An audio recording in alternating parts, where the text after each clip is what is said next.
One, when any new technology comes to market or in manufacturing environment, then what is actually needed?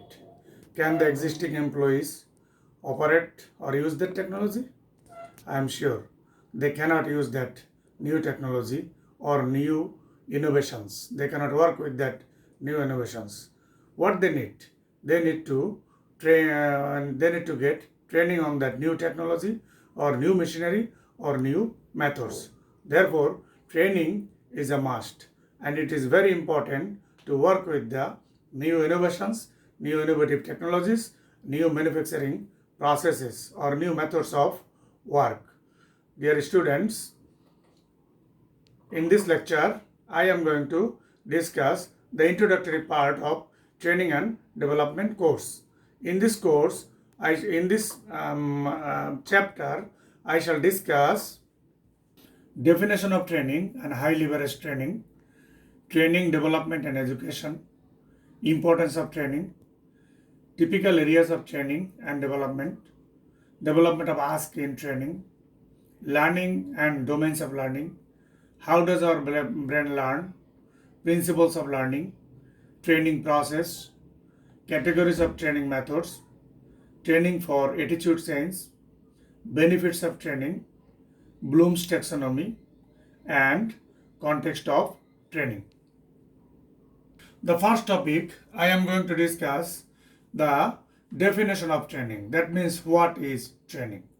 Training is a systematic process through which an organization's human resources gain knowledge and develop skills by instruction and practical activities that result in improved corporate performance. Therefore, we can say training is a planned effort by a company to facilitate employees' learning of job-related competencies.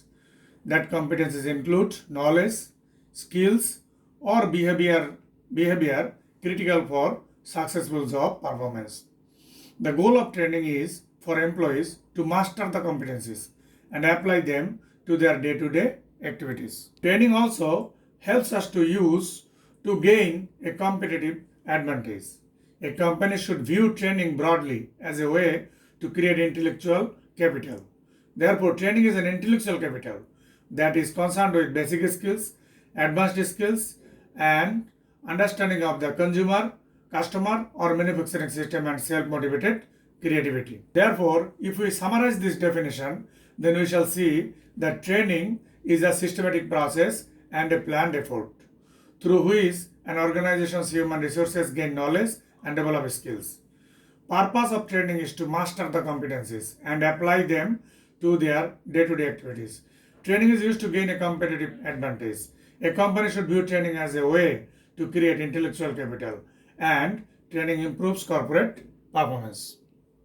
Now, we shall see what is high leverage training. When training is connected with the strategic goals of the business, then it is called high leverage training. That means high leverage training is linked to strategic business goals and objectives. It uses an instructional design process to ensure that training is effective. It compares or benchmarks the company's training programs against training programs of other companies, and high leverage training creates working conditions that encourage continuous learning. Dear learners, now we shall see the difference between training, development, and education. As I said, the training is acquisition of knowledge, skills, and abilities, that is popularly called KSA, to improve performance on one's current job. And development is an acquisition of knowledge, of course, KSA, knowledge, skills, and abilities required to perform one's future job responsibilities and for the long-term achievement of individual career goals and organizational objectives. The goal is to prepare employees for managerial careers. And education is a lifetime investment. It tends to be initiated by a person in the area of his or her interest. So these are the differences between training, development, and education. Now we shall see the importance of training. Training can help us in maintaining high quality products and services. It achieves high service standards. It provides information for newcomers. It refreshes memory of old employees. It achieves learning about new things, technology, products, services, delivery. It reduces mistakes, minimizing costs. A opportunity for staff to feedback, suggest improvements, and training improves communication and relationships, better teamwork. Hmm.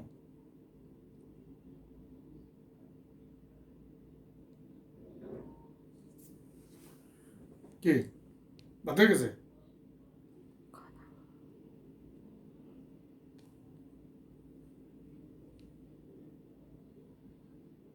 Now we shall see the typical areas of training and development, such as communication skills, computer skills, customer service, diversity, ethics, human relations, quality initiatives, safety, and sexual harassment. Dear learners, now we shall discuss what is learning. Learning is a systematic approach by which permanent change is made in the behavior of the learners through experience. Dear students, now we shall learn three domains of learning, such as cognitive domain, that is knowing, mental skills, knowledge or thinking part, psychomotor domain, that is doing segment, manual or physical skills, skills equal to do, and affective domain, that is feeling segment or heart, growth in feelings or emotional areas, that means it was attitude equal to feel. Learning is an evolutionary skill. Dear learners, now we shall learn how our brain learns. Our brain learns by forming connections, participating, experimenting, and from mistakes. This picture shows how to form the connections. So by forming, our brain learns. Brain also learns by participating with others. Our brain learns through experimenting. That means through experiment, our brain also learns. Learners, now we shall see 5 principles of learning. Through ask, employees learns. That means abilities, skills and knowledge, employees learns. However, learning might be more effective if 5 principles are followed, such as participation. Involving trainees learn by doing, repetition, repeat ideas and concepts to help people learn, relevance, learn better when material is meaningful and related, transference, to real world using simulations and feedback, ask for it and adjust training methods to audience. These are the 5 principles of learning. Now we shall learn ask concept, or in other words you can say attitude, skills and knowledge.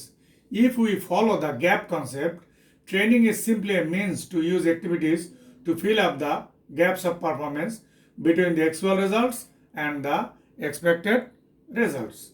Learning falls into one of the 3 categories. These categories are often referred to as KSA, that means attitude, skills and knowledge. If you look at the difficulty to develop in people, then you will see that the most difficult aspect of learning is attitude. That means attitude change or modify attitude is the most difficult task, and most easiest task is enhancing the knowledge, and skill is moderately difficult. Therefore, we can say that knowledge means know what, skills means know how, and attitude means know why. And these 3, in combination of these 3, our abilities are improved. Dear learners, now we shall see the different steps involved in training process. Usually, there are 5 steps involved in training process. In any training, the first step is to assess the need. That means identify the needs of training of the employees. And when training need is identified, then it determines what type of training will be useful for the organization, that is to be identified. And then identify training program goals and objectives. For what purpose training will be given, and then implementing training program, and at the end evaluating training program. Now we shall see different categories of training methods. As a whole, training there are three training methods such as presentation methods, hands-on methods, and group building methods. Presentation methods means trainees receive information provided by others. For example, through lectures, workbooks, CD-ROMs, DVDs, podcasts, websites. And this conveys facts or compares the alternatives. In hands-on methods, trainees are actively involved in trying out skills. It is also called on-the-job training, simulations, or role plays or computer games. Teaching specific skills show how skills are related to job or how to handle interpersonal issues. And the third category of training is group building methods. Trainees share ideas and experiences, build group identities, learn about interpersonal relationships and the group. This is done through group discussions, experimental programs, and team training. In this case, establishing teams or work groups, managing performance of teams or work groups are the application of these group building methods. So, training methods can be classified in three types: presentation methods, hands-on methods, and group building methods. Presentation method is just presentation, lecture, or other similar methods. Hands-on method is to improve the skills, that is learning by doing on the job training. And group building methods are concerned with the group skill development which can help the employees improving the skills working in group. Now, how can we understand that training has become successful?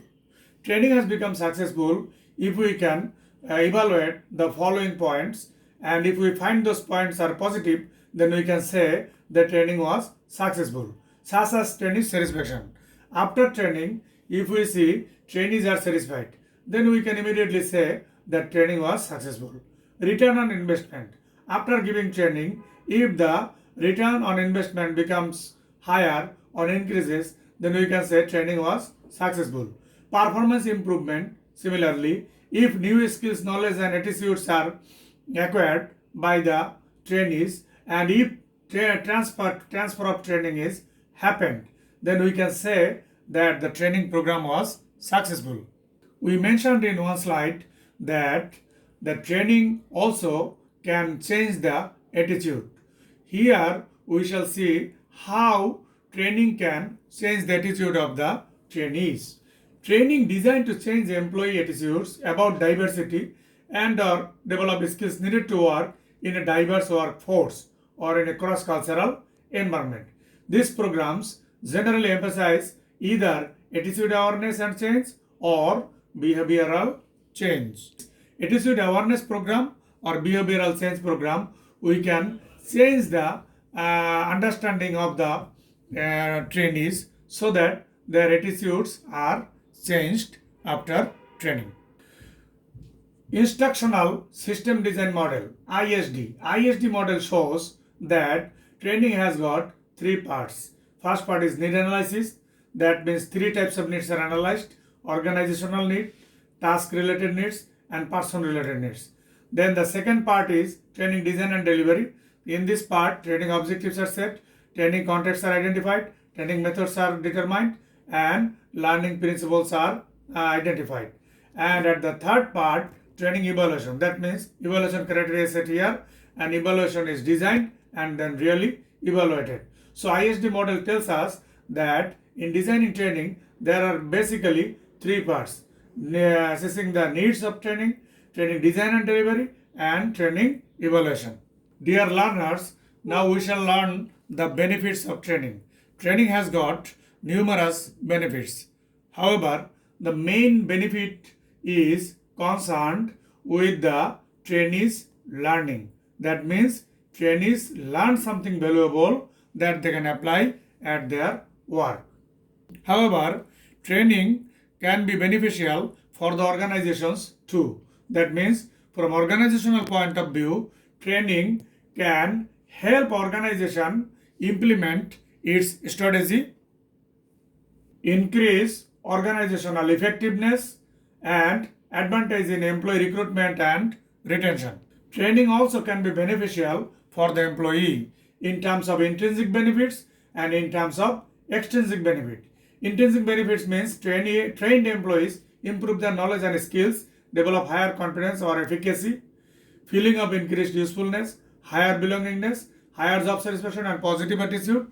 And extrinsic benefits are concerned with higher earnings as a result of increased knowledge and skills, improved marketability, greater security of employment, and enhanced promotion prospect. And from social point of view, training has got benefits. That means training can educate population and training can improve the standard of living of the people. Dear learners, now we shall discuss Bloom's taxonomy, which is directly concerned or related to learning. In 1780, Abigail Adams stated, learning is not attained by chance. It must be sought for with ardor, that means love, and attended to with diligence.